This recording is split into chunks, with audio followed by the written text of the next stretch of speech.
সময়ের সাথে সাথে আমরা অনেক কিছুই মানিয়ে নিতে শিখে যাই। আসলে শিখিয়ে দেওয়া হয়। না পাওয়ার মাঝে আমরা আমাদের পাওয়ার ইচ্ছেগুলোকে কি দারুণভাবে হারিয়ে ফেলি। অভ্যস্ত হয়ে পড়ি অপূর্ণতায়। আস্তে আস্তে সব কিছুই অভ্যাসে পরিণত হয়, সয়ে যায়।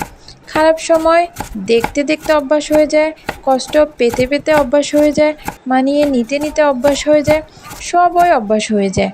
আর একটা সময় পর কোনো কিছুই খুব একটা কিছু যায় আসে না, আমরা মেনে নিতে শিখে যাই আর কোনো কিছুই পাত্তা দেই না। তো এখানে আমি বানাতে নিয়েছি মোগলাই পরোটা, নিজে নিজে বানাতে চেষ্টা করছি আর কি প্রথমবার। এখানে আমি একটা ডিম নিয়েছি, মানে 2-3টা নিয়ে জাস্ট ট্রাই করার জন্য নিয়েছি।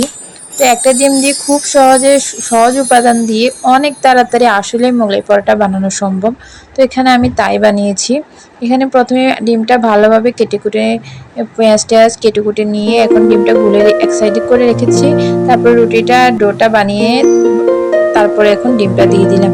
যদিও এখানে আমি একটা অকাজ করেছি, মানে ডিমটা আমার বাহির হয়ে গিয়েছিল, তারপরেও সমস্যা নেই, খেতে ভালোই হয়েছে।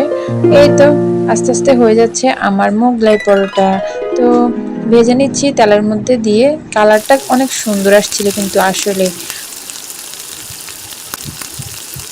এই তো হয়ে গেল। Oh তো my কেমন লাগলো God. আমার এই পরোটাটা? আল্লাহ হাফেজ, দেখা হবে নেক্সট ভিডিওতে।